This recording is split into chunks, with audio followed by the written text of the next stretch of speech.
Ya pemirsa, Anda kembali menyaksikan debat kelima calon presiden pemilu tahun 2024 dan kita masih akan melanjutkan sesi tanya jawab antar calon presiden. Tentu saja masih sesuai dengan subtema malam hari ini, pendidikan, kesehatan, ketenaga kerjaan, kebudayaan, teknologi informasi, kesejahteraan sosial, dan inklusi.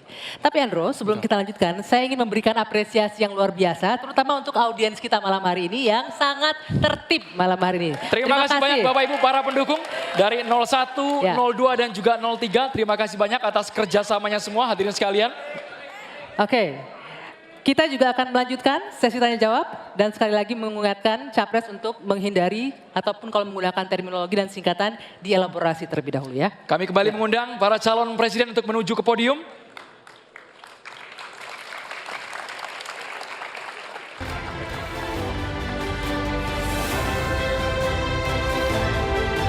Hadirin sekalian dan juga pemirsa, di awal segmen ini calon presiden nomor urut 3, Bapak Ganjar Pranowo akan memberikan pertanyaan kepada calon presiden nomor urut 2, Bapak Prabowo Subianto. Waktu Bapak Ganjar 1 menit dimulai saat Bapak berbicara. Silakan Pak Ganjar. Pak Prabowo, saya punya program internet gratis untuk sekolahan, untuk UMKM. Tapi ada yang menarik Pak, di Pontianak pada tanggal 20 Januari Bapak menyampaikan bahwa orang yang menginginkan internet gratis itu, maaf ini Pak, otaknya lambat. Padahal biasanya mereka otaknya cemerlang gitu. Di sisi lain ketika Bapak menyampaikan itu, cawapres Bapak bicara IoT, hilirisasi digital, dan banyak program yang sebenarnya berbau digital. Padahal Pak dengan internet gratis dan coverage-nya bagus ini bisa mengatasi kesenjangan. Data pendidikan, kesehatan, kemiskinan, hampir semuanya ada. Nah, ini dari BPS juga sudah menyampaikan Pak bahwa kondisi ketimpangan digital ini sangat tinggi di tempat kita. Pertanyaan saya kepada Pak Prabowo, setuju tidak Bapak untuk memperbaiki ketimpangan digital ini dan bagaimana caranya? Waktunya habis Bapak. Kami persilakan. Sebentar Bapak, kami persilakan kepada calon presiden nomor urut 2 Bapak Prabowo Subianto untuk jawab pertanyaan dari Bapak Ganjar Pranowo. Durasinya 2 menit dimulai saat Bapak berbicara. Tidak lengkap yang Bapak dengar ucapan saya. Yang saya katakan adalah yang mana yang lebih penting, internet gratis atau makan gratis untuk orang yang sedang susah, untuk orang miskin, untuk orang kalangan bawah. Itu yang saya maksud. Kalau internet gratis, ya saya setuju. Tapi jangan internet gratis lebih dipentingkan daripada makan gratis. Makan ini mutlak untuk rakyat kita. Mereka harus makan, anak-anak harus makan, orang miskin harus makan. Itu maksud saya. Kalau internet gratis, bagus untuk ketimpangan digital dan sebagainya. Saya sependapat, mungkin ada yang lapor ke Bapak kurang lengkap. Saya kira itu, mungkin ya. Tapi saya tidak bermaksud bahwa internet gratis itu tidak penting, tidak. Kalau dibandingkan dengan makan gratis bagi saya strategik mengatasi banyak masalah. Saya kira itu jawaban saya. Terima kasih. Masih ada waktu Bapak? Saya kira saya sudah jawab. Baik. Ya. Selanjutnya kami persilakan. Mohon tenang hadirin sekalian, kami persilakan kepada calon presiden nomor urut 3, Bapak Ganjar Pranowo untuk menanggapi. Inilah hebatnya kalau coverage internetnya bagus Pak. Jejak digital tidak akan pernah hilang Pak Prabowo. Maka statement Bapak yang hari ini mencoba mengklarifikasi rasa-rasanya di publik sudah lewat Pak. Karena pertanyaan Bapak itu sangat clear dan membandingkan itu. Maka kalau kita berbicara bahwa orang yang pilih internet gratis otaknya maaf lambat, saya kira statement itu sangat sadis. Dan tentu saja apa yang mesti kita lakukan Pak? Ada kurang lebih 12.000 desa yang masih blank spot. Padahal kita ingin mendigitalisasi banyak hal untuk memberikan fasilitas. Ya pendidikan, ya kesehatan ya. Dan 2 kementerian ini yang kita siapkan hari ini untuk jadi contoh. Kenapa? Karena relatif datanya lengkap. Kalau kemudian kita ingin membuat negara ini maju jauh lebih cepat. Terima kasih. Kami persilakan kepada Capres nomor 2, Bapak Prabowo untuk menanggapi jawaban dari Bapak Ganjar Pranowo. Waktu Bapak 1 menit dimulai saat Maaf berbicara. Pak Ganjar, saya tegaskan kembali. Dalam konteks internet gratis, kalau dibandingkan dengan makan gratis, mana yang lebih diprioritaskan? Maksud saya adalah makan gratis diprioritaskan. Bukan berarti internet gratis tidak penting. Sama sekali tidak. Saya apabila jadi presiden, saya akan bawa internet gratis ke seluruh desa di seluruh Indonesia. Jelas itu. Tapi makan gratis untuk anak-anak Indonesia dan ibu-ibu hamil itu strategik, itu utama bagi saya. Terima kasih. Masih ada waktu Bapak, ingin dimanfaatkan? Cukup? Cukup. Ya, selanjutnya kita akan beralih ke Capres nomor urut 1, Pak Anies Baswedan yang akan bertanya ke Capres nomor urut 3, Pak Ganjar Pranowo. Silakan Pak Anies, pertanyaannya dimulai 1 menit dari Anda berbicara.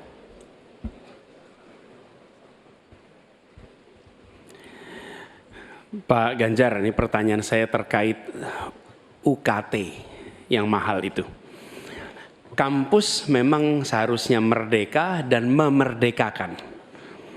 Dan kampus merdeka itu baik, tapi bukan berarti merdeka untuk menaikkan ongkos. Bukan berarti menggunakan segala cara untuk bisa mendapatkan dana dari mahasiswanya. Nah, belakangan kita mendengar fenomena ini. Bahkan ada yang kesulitan membayar UKT sampai harus malah dianjurkan untuk menyelesaikan lewat pinjol. Nah, bagaimana pendapat dan pandangan Pak Ganjar melihat problem pendidikan tinggi di Indonesia ini? Silakan Pak Ganjar. Ya, silakan waktunya 2 menit Pak Ganjar untuk menjawab. Terima kasih Pak Anies. Yang pertama, hentikan liberalisasi pendidikan. Hentikan hari ini. Berikanlah kepada para mahasiswa kita proporsi yang benar. Kenapa Ganjar Mahfud punya program 1 keluarga miskin, 1 sarjana, agar mereka tidak direpotkan pada persoalan ini. Dan Pak Anies tadi betul, ikhtiar para mahasiswa hari ini agar dia tetap bisa sekolah adalah ngutang. Dan pinjol ternyata menjadi problem, dan saya sepakat, kami diskusi beberapa waktu lalu dengan para mahasiswa di Jogja, ini menjadi cerita utama. Pak Ganjar, apa kemudian yang bisa kita dapatkan ketika kemudian kita harus memacu diri agar nasib kami jauh lebih baik? Karena kami tidak bisa mendapatkan akses yang mudah di situ. Saya ingin mengangkat kembali sebenarnya.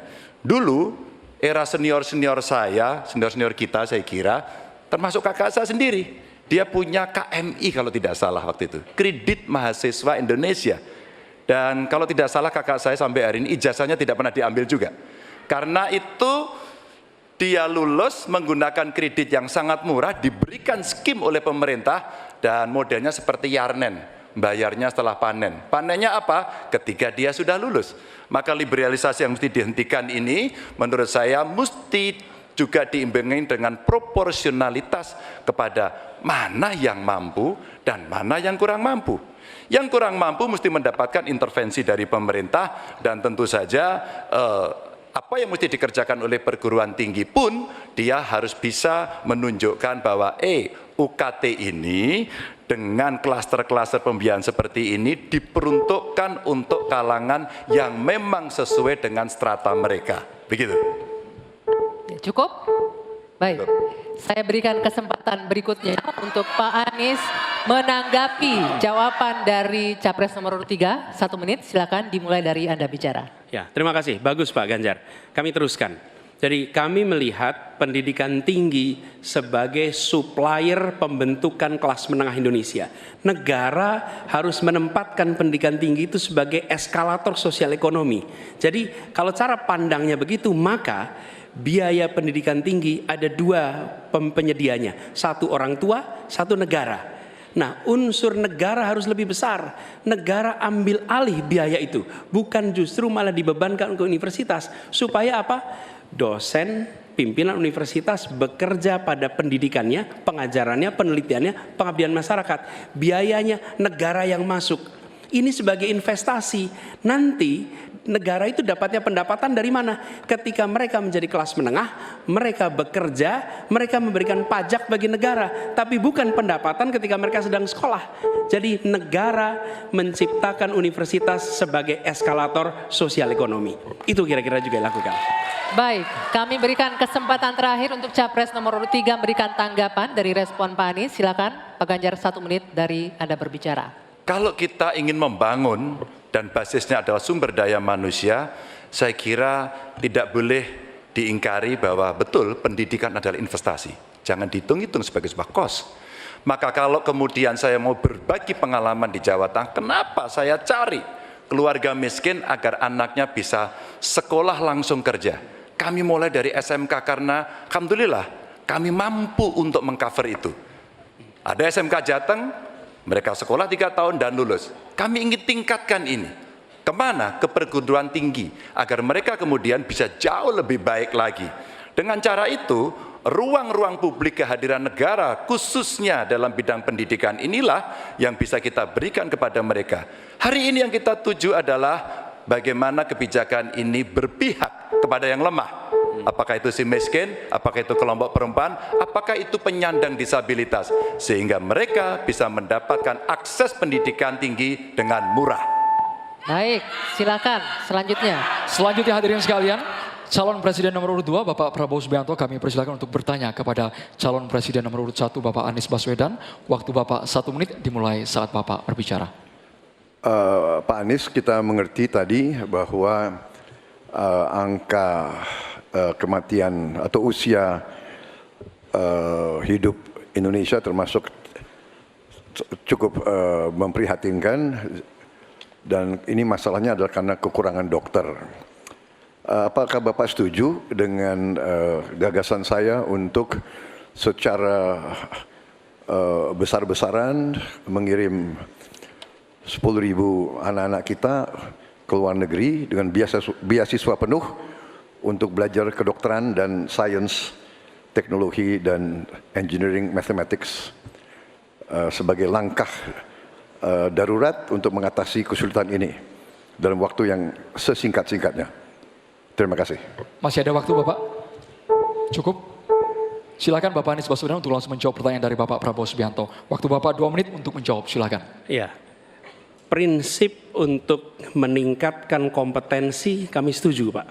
Karena kompetensi yang meningkat bagaimanapun juga akan bermanfaat. Nah, isunya adalah kita harus melihat apa yang menjadi urgen hari ini. Dan di situ harus berbicara dengan siapa? Berbicara dengan stakeholder. Negara punya kewenangan, tapi sekali lagi pengetahuan dan situasi di lapangan kita harus berbicara dengan stakeholder. Siapa itu? Asosiasi profesi, kemudian Kementerian Kesehatan, dinas di daerah, kemudian para aktivis, para pengamat, para pakar. Kumpulkan datanya, lihat apa yang menjadi kebutuhan. Sehingga kita bukan meloncat langsung ini adalah yang dibutuhkan. Kenapa? Karena seringkali yang kita anggap sebagai kebutuhan belum tentu di lapangan itu menjadi kebutuhan. Tapi prinsip pengembangan kompetensinya setuju Pak. Dan bila memang diharuskan untuk belajar ke luar negeri, maka go ahead. Tapi bila dibalik, profesor yang dibawa ke sini, institusinya dibawa ke sini juga tidak masalah. Karena dengan begitu proses belajar itu akan terjadi. Jadi kami melihat pengembangan kompetensi itu baik. Jangan tapinya memastikan sesuai dengan data yang ada supaya apa yang kita investasikan bisa menjawab kebutuhan. Jadi ada unsur pentingnya, ada unsur urgensinya. Kita kerjakan mana? Yang dapat dua-duanya, yang urgen dan yang penting, supaya hasilnya bisa langsung kita manfaatkan untuk Indonesia. Begitu jawabannya kira-kira Bapak. Terima kasih. Masih ada waktu Bapak? Cukup? Ingin dimanfaatkan? Kami persilakan kepada Bapak Prabowo untuk langsung menanggapi jawaban dari Bapak Anies Baswedan. Waktu Bapak 1 menit. Baik, saya kira Pak Anies, saya kira masalahnya adalah datanya sudah cukup jelas bahwa kita kekurangan 140.000 dokter. Sebagai contoh, di Atambua ada satu rumah sakit yang seharusnya ada 16 dokter, dokternya hanya 1 orang. Jadi dia kewalahan. Dia harus melayani 3 kabupaten. Jadi bagaimanapun pemerintah saya kira harus ambil tindakan-tindakan yang cukup darurat. Dan untuk itu menurut kami ya, kita harus ambil langkah-langkah berani, mengirim sebanyak mungkin. Tapi saya setuju juga mengundang profesor-profesor untuk mengajar di kita. Jadi saya usulkan bahwa dari 92 fakultas kedokteran kita tingkatkan menjadi 300 fakultas kedokteran. Jadi saya kira usul Pak Anies baik juga mengundang profesor Waktunya ke Indonesia. Bapak. Terima kasih. Terima kasih, waktunya habis. Kami persilakan Bapak Anies Baswedan untuk menanggapi jawaban dari Bapak Prabowo. Waktu Tentu. Bapak 1 menit. Baik, terima kasih. Jadi, tapi ini juga Pak Prabowo yang saya hormati, kita banyak memberikan perhatian pada aspek kuratifnya. Itu memang betul, harus dikerjakan. Tapi jangan lupa aspek preventifnya. Dan ketika bicara aspek kuratif ada 2. Satu adalah soft infrastructure, tadi tenaga medisnya. Yang kedua hard infrastructure-nya.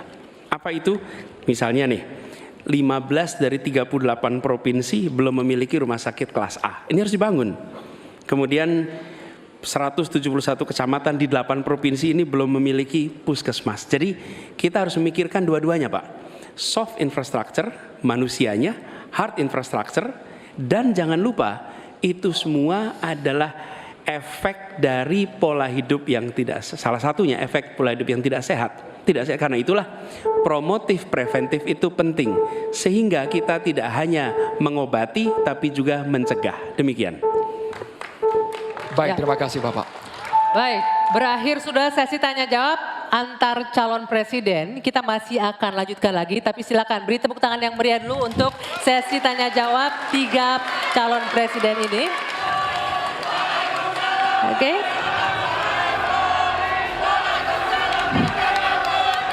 Ya, baik. Bapak, Ibu, dan juga hadirin, sudah ada 3 fase yang kita lewati. Mulai dari menyampaikan visi, misi, dan program kerja. Kemudian menjawab pertanyaan dari panelis dan berinteraksi satu sama lain. Masih ada 1 sesi lagi. Kita akan mendengarkan bersama pernyataan penutup Ya, dari tapi masing-masing calon itu presiden. nanti. Dian Dia, ya. Betul, tahan dulu, kami akan kembali di debat kelima calon presiden pemilu tahun 2024.